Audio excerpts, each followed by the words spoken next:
I made like a 10-minute video and it's freaking deleted. Like, I uploaded it to a little fucking driver, and then I tried to put it on another computer to upload it to YouTube and stuff. And then it's like, oh, file's corrupted. And then I was like, oh, because I didn't copy it, I cut it. So that was like the only file. So this is take 2.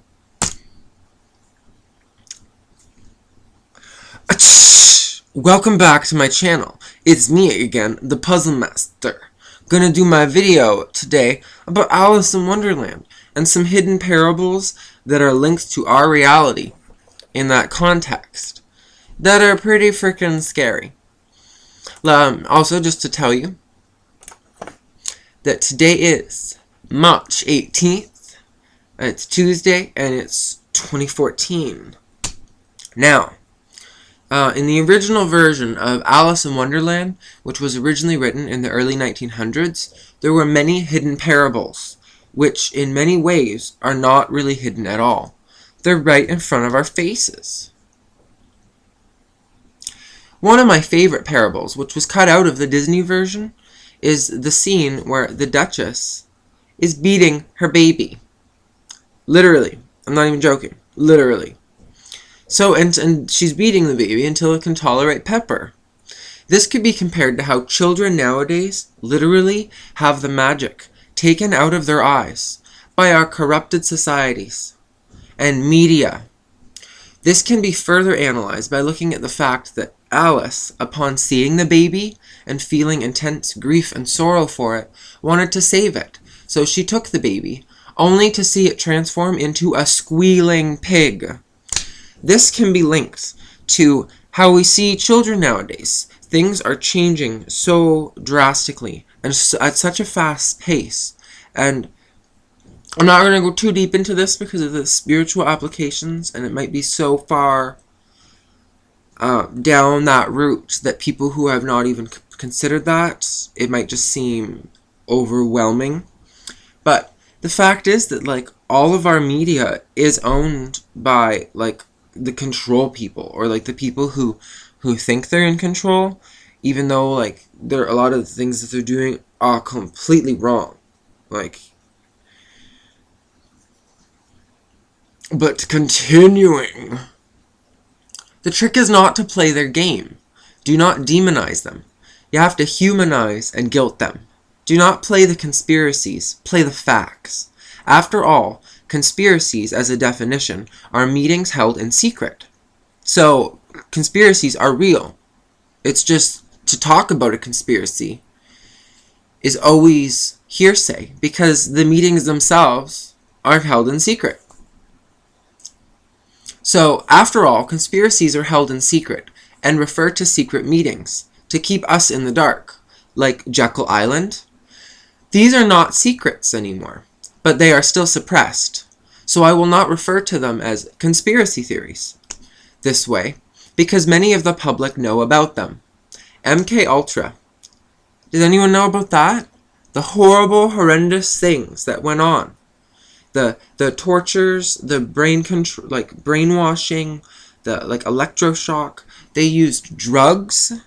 Like LSD was one of the main drugs that they used, and it was one of the most, like, it's on Wikipedia, and nobody ever went to jail. People paid fines. Like, that's not right. Like, at all. Like, you know what I mean? Now, like, if modern people or civilians or whatever have anything happen, there's going to be huge consequences. And yet, elected government official people and people in the military are just literally allowed to take control over our lives. Whether we give consent or not, they can just friggin' swoop you up. Like, I have to say that I have a problem with that. And that's why, and so everyone, like, you have a problem with it too. It's our common higher self knows that that's wrong. So, why are we all allowing it to continue? It literally, like, Satan is running the planet. Because Satan, you have to understand, is not a physical thing. It's not, and that's how, like, The Simpsons and all that want to portray it as being like an angel and a devil on your shoulder.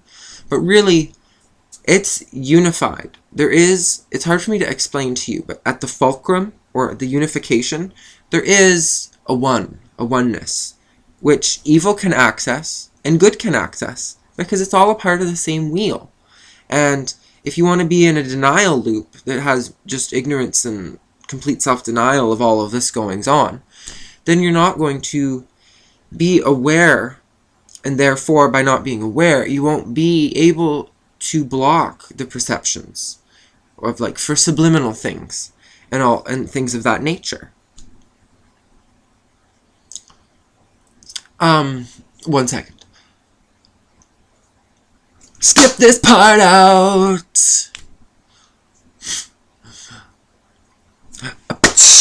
Another thing I kind of want to throw in there, might seem a little random, but I'm going to do it.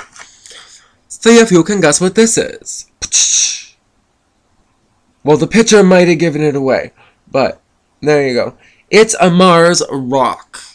Huh? It's kind of neat and random. A little piece of Mars from my pocket. Huh? But if you want to think upon that a little deeper, and not trying to sound all negative, because a lot of people who are New Age and talk about being enlightened, if you're all light clouds and fluffy pillows and, all the time, that's not being enlightened. You know why? Because enlightened means to encompass all knowledge, the good and the bad. You cannot have one without the other. And in true spiritual Zen, you are centered. So you're not flipping out like a freaking, like, ah, ooh, ah, and you're not being all angry, and, like, there's two different polar ways to express yourself. You are centered. So you're not, your energies are balanced. And when you're in a, can you feel the change in that? And it's good to be able to actually recognize that, because people who are able to change energy levels at will, it's a spiritual gift, and it's a spiritual gift that we are all given at birth. It's just that things like different elements of Satan, which are expressed through us, like when it's called like the mark of the beast. I watched a video on this before, and I want to give thank you to Zero Sista, because I remember her. She was the one that did this. And I agree very strongly with that. Like, I was never raised very Catholic or with Bible and all that. A lot of what she says really rings true to me. And just in the regards that, we're all intimately connected through, like, wave vibrations. Because the whole particle-wave duality boils down to ultimately there is no particle. There is just the wave.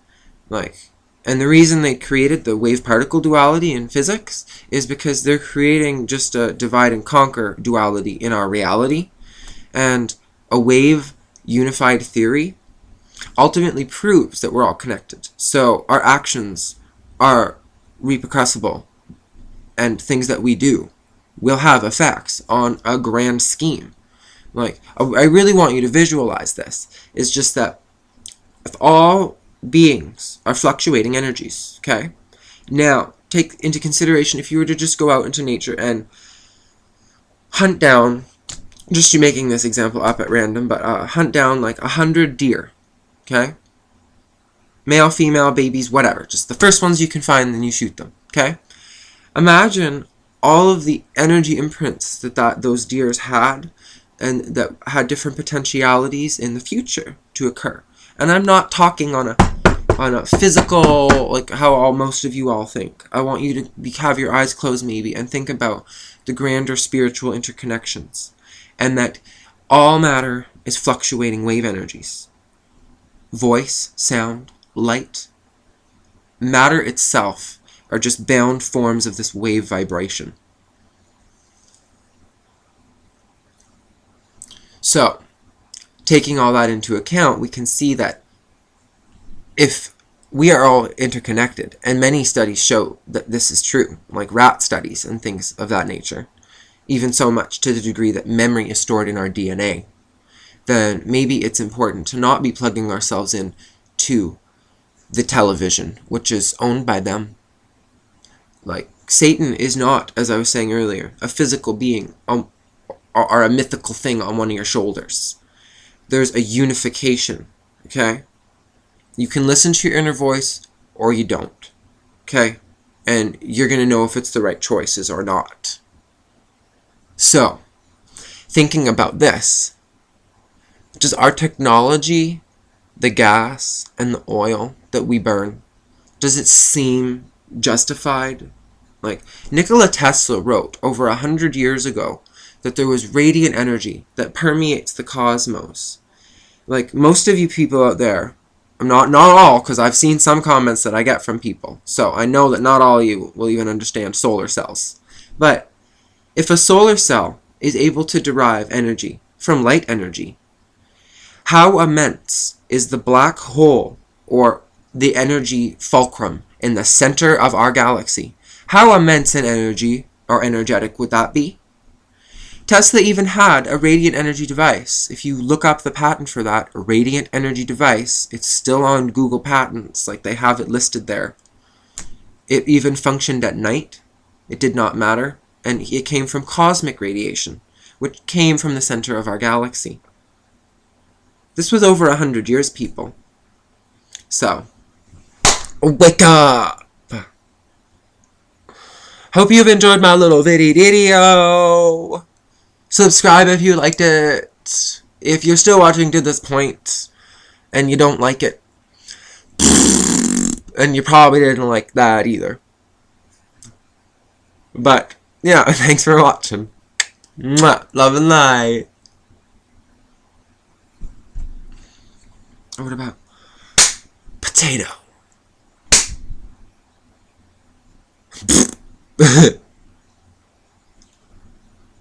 I say no. I say no to these principles. I say no.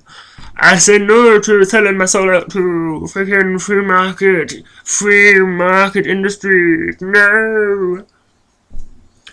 For Jeremiah said to his brother, shut the fuck up.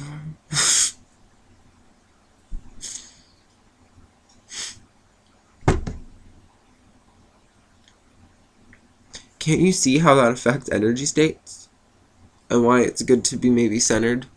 And how watching TV, which is constantly like that, is maybe not such a good thing for your brain.